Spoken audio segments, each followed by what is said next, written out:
Well, I tried to get lucky. I was thinking maybe there's another coolant leak somewhere, but no, I pumped it up. I don't see anything. So, you know what time it is.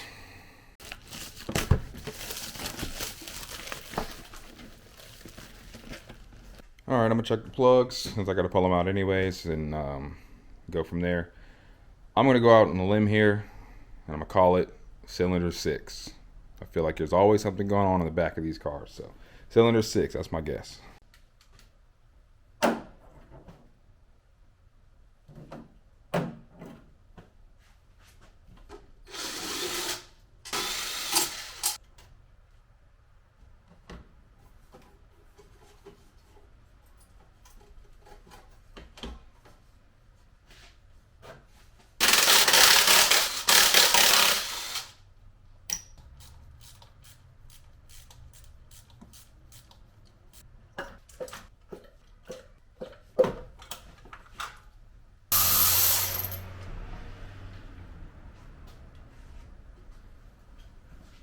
Number 1 looks fine. Number 2 looks fine. 3, a little black, but looks fine. Number 4 looks fine. Number 5 looks fine.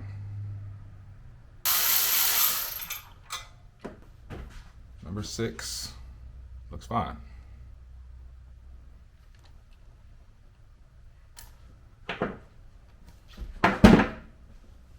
All right, compression check time. Plug my battery thing up to my battery. That way it cranks, the same for all 6. And we'll go from there. I even got these and never got a chance to install them. Damn it. I mean, I can still install them, but these are pretty cool. Pretty rare. So I'm gonna set you guys up right here, and you guys will see it before I do. I'm gonna give it 10 cranks. 10 cranks and see what my compression is.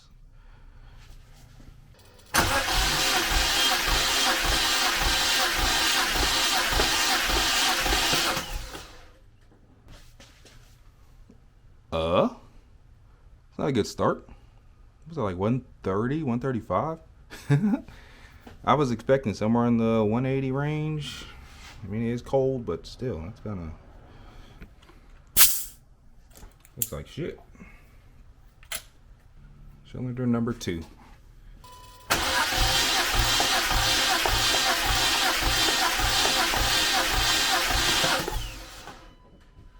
A little higher. About 145, I'll say. Number 3.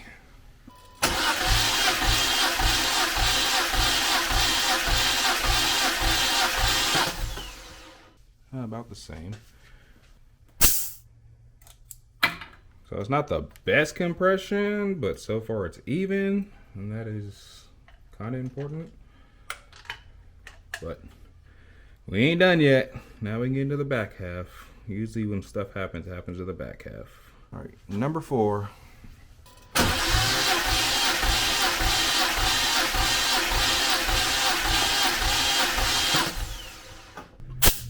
So far, cylinder 1 is the low one.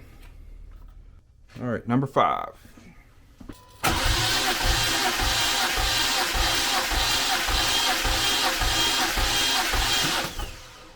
That one's pretty low too. 130. All right, and lucky number 6.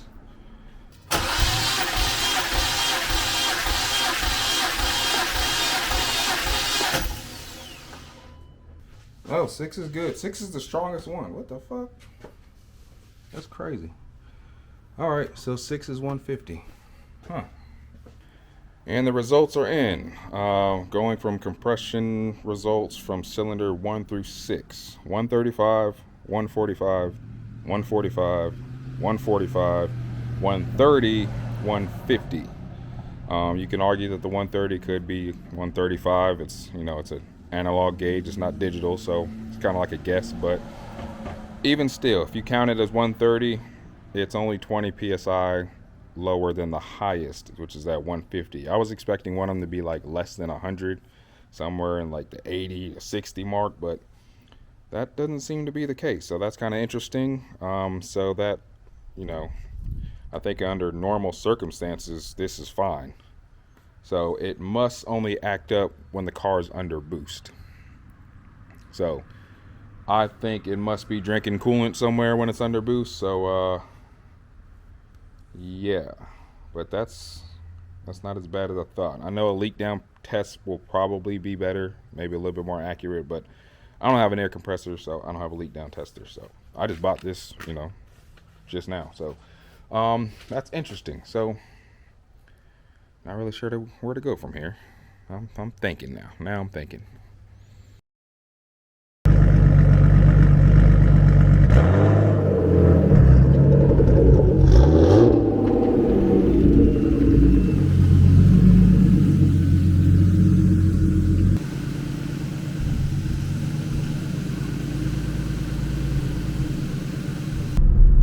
So I'm on my way to the shop now to get a leak down test done.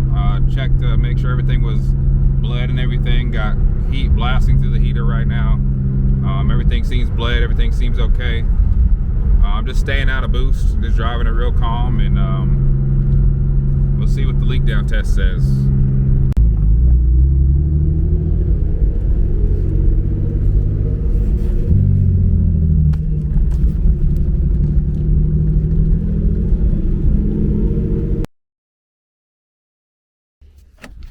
Change of plans. I'm back at home. Had a family emergency. Had to bail out. So I'm just gonna have to buy an air compressor and do it at home.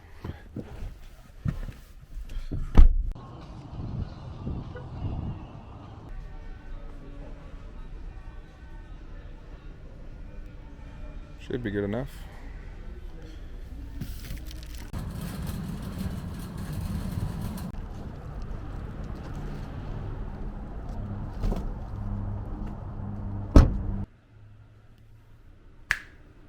So I had zero intentions of buying an air compressor today, but there have been some times in this garage where I wish I had an air compressor. So I guess this will come in handy.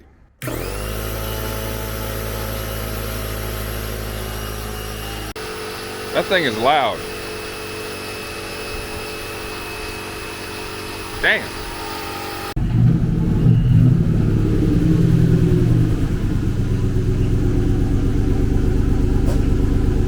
All right, now I gotta pull the plugs back out so we can start the leak down test. See you in a second. So this is a leak down tester. When this comes out, it's never good news. So this has two gauges on here. One is PSI and one is your leakage. Basically, this is gonna screw in a spark plug hole just like the compression tester, but this time we're not using compression.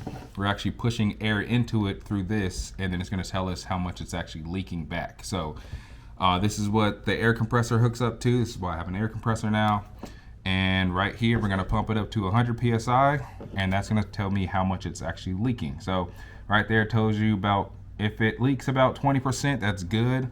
20% to me is kinda high, but I mean, if it's good, it's good. But you know, the danger zone is 80%, moderate is 60%, but you really want it in the green, at least in the green. So we're gonna find out. So with this test, we're not cranking it and pumping the cylinders up and down. We're actually gonna manually move the cylinder to the top of the piston. So it's gonna be at the very top, and it has to be with the valves open, with the valves closed on both sides, intake and exhaust. And then the piston's gonna be at the very top. That's gonna be your combustion zone. So that's what we're gonna pump the air into, and that way if there's any leaks, we'll know. It'll leak. You'll actually hear it leak. It can leak through the valves, it can leak through the head gasket, it can leak through the rings. We're gonna know how much each piston actually leaks. So let's get this thing set up. All right, so to find that you're at the very top of this, easiest way is to use a very long extension. Extension thin enough to fit right into the spark plug hole and actually touch the top of the cylinder. So it's not in there, so it's in there. See how far that goes in there? So I like to add, actually, can add another one on top of that, and it is now touching the top of the cylinder. So now we're gonna crank the engine by hand and basically wait for this to get all the way to the top and stop moving. So crank.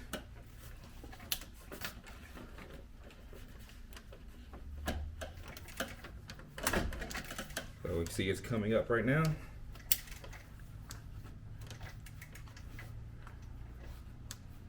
Still coming up.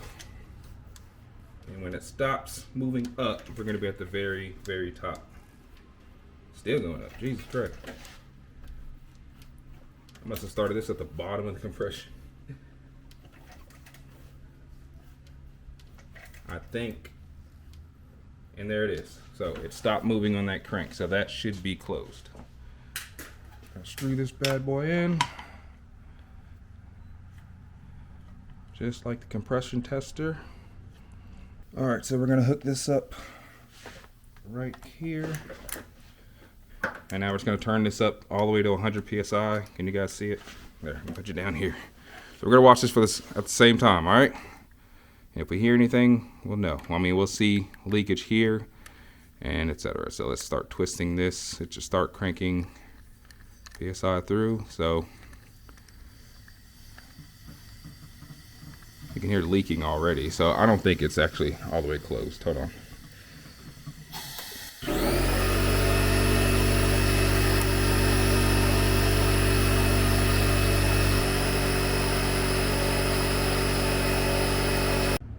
It's gonna be a little tricky because this thing is loud as hell. And when I put this into the thing, this one is a quarter, that's supposed to be a 3/8, and it leaks a little bit. So it's like constantly leaking while it's plugged in. When it leaks to a point, compressor turns back on. So what just happened was it was leaking because the valve, one of the valves wasn't closed all the way. So I think when I turned it maybe too much and it wasn't closed. So I can turn it backwards, but it's kind of hard to get the wrench in there. So I'm about to go through this whole cycle again and try it again. All right, now we're gonna try to read this thing. I also open up this, that way if there's air escaping through here, it'll come out here. Also open through that, if there's escaping through there, it'll come out there. So if I hear air coming out of one of these places or feel it, then we already know. All right, so now I'm just gonna turn this up and see what.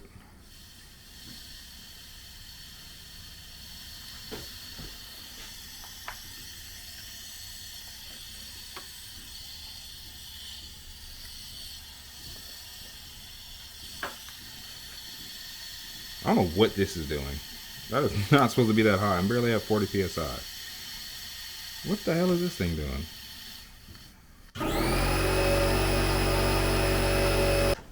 Oh, this is so annoying. So I'm not gonna get an accurate reading from this thing because this is doing whatever the hell it wants. It's supposed to go up with this, and if it's less than this, it'll be behind. But I'm not even halfway up and this thing's already full. That's not supposed to happen. But so far, if I crank it up, there is nothing coming out of here, nothing coming out of here. I'm just so annoyed right now with this damn air compressor. This is, oh my God. I know I bought one on a budget and I'm paying for it because this thing is so annoying. Can't even go 30 seconds of this thing turning on. I wanted to do it at the shop, but I had to come home for something, and so I figured I'd just borrow his tool and do it at home, and then now the tool's not even acting right. I'm just gonna listen for leaks. That's all I can do. I can't tell because I don't know. I'm frustrated right now. I'll let you guys know if I find anything. Well, I found it. Damn. So like I said, cylinder 1 and 2 were okay, but as soon as I got to 3 and I cranked it up, this started overflowing. So let's put some more air in here and look at it. Dripping. So without a doubt, cylinder 3, blown head gasket. So cylinder 3 is the culprit. I don't even know if I need to check the rest of them. I mean, at this point, we already know something's going on and something has to be fixed. But I guess that means, you know, as I'm doing pulls or maybe even driving regular, I'm not sure, it's putting air into the cooling system. So that's where my air pockets keep coming from and causes overheating and a bunch of other weird stuff. So that sucks. But I kind of saw that. I kind of figured something was wrong. And like I said, I did compression tests and that didn't really answer my question. That's why the leak down test is the real test. So, and as you see, I failed. So now I wonder if the cylinder wall has a crack in it, because that can push air into it too. I think I have a bore. I'm not even using it.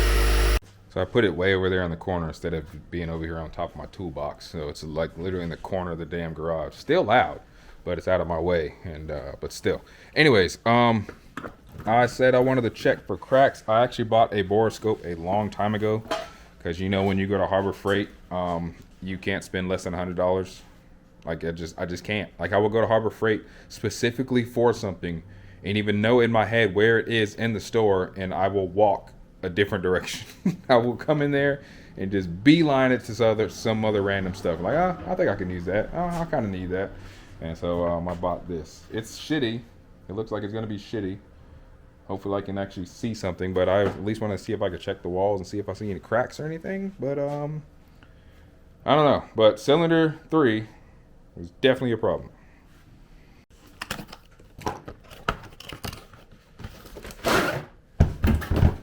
I'm gonna go ahead and check the rest of the pistons. If I see anything, I'll let you know. I would film it, but you know, the thing's gonna cut on every 30 seconds. So I'll be back. Let me go. Might as well finish the rest of them and see if any others have a problem too, or if it's just cylinder 3.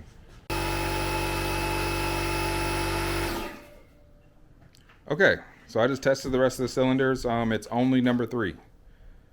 So, I mean, it doesn't matter that it's only number 3, but it's only number 3. It's not like it's better because it's only 1, because all the work has to be done if it was all 5 or 6. It doesn't matter. But it's only number 3. So let's check it.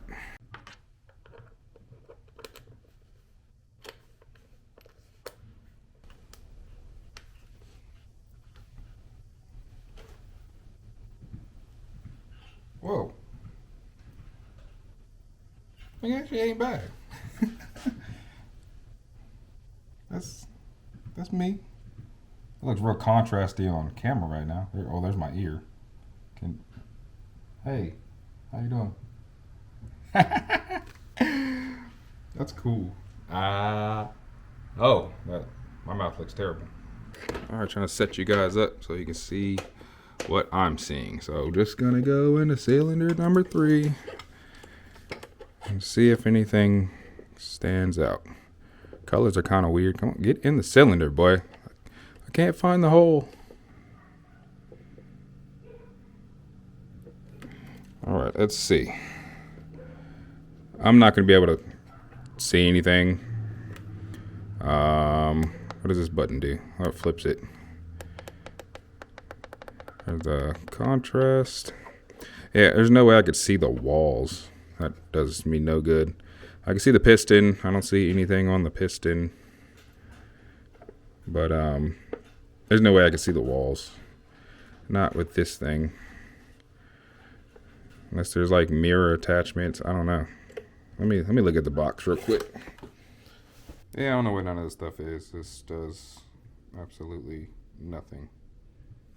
I'm not sure what any of this does. That's for TV. And that is another cap. Yeah, that's all I got. Oh, I'm an idiot. That is a mirror. It had plastic on it.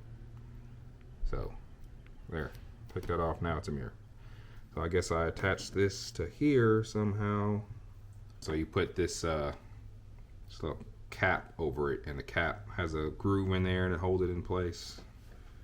And then we have a mirror now. So now I'm looking at everything at an angle. So let's try this again. All right. Now let me find the hole again. Darn it. Darn it. Darn it. Darn it. Darn it. Does this fit through the hole? It should. It should, but it doesn't. It literally does not fit through the cylinder hole. That is stupid. Well then. Alright, so this does not fit through the spark plug hole, so I cannot see the cylinder wall. So that kind of sucks. So I got the answer I needed Cylinder 3 is definitely bad, but I don't know if it's the cylinder wall or just the head gasket. So I was hoping that I can actually see and inspect the rest of it, because I'd rather just pull ahead if that's all I have to do, rather than pull the entire engine. I don't want to pull the head to find out there is a cracked cylinder wall, and then I have to pull the engine anyway. So that sucks. And I really don't want to have to buy an M52 because they are actually getting harder to find nowadays. E36 parts are getting hard to find. They're getting older and older, and prices and everything are going up. So that sucks. So friend Izzy, he's drifting. He's supposed to drift at Mid Pond Spring Break. You might remember him from the Mid Pond Spring Break video. His M52 head cracked, and he's been looking for an M52 for like a month now, trying to make that drift event, and he can't find one. He messaged me asking if I knew, and I said, no, I don't. But if you find one, let me know, because I need one too. So, yeah, it's going to do it for this video. I know the answer, that this thing is fully bad now. And where I will go, what direction, I don't know. I guess we will find out. But today, I'm going to the house and going to sleep. So, thanks for watching. Deuces. See you in the next one.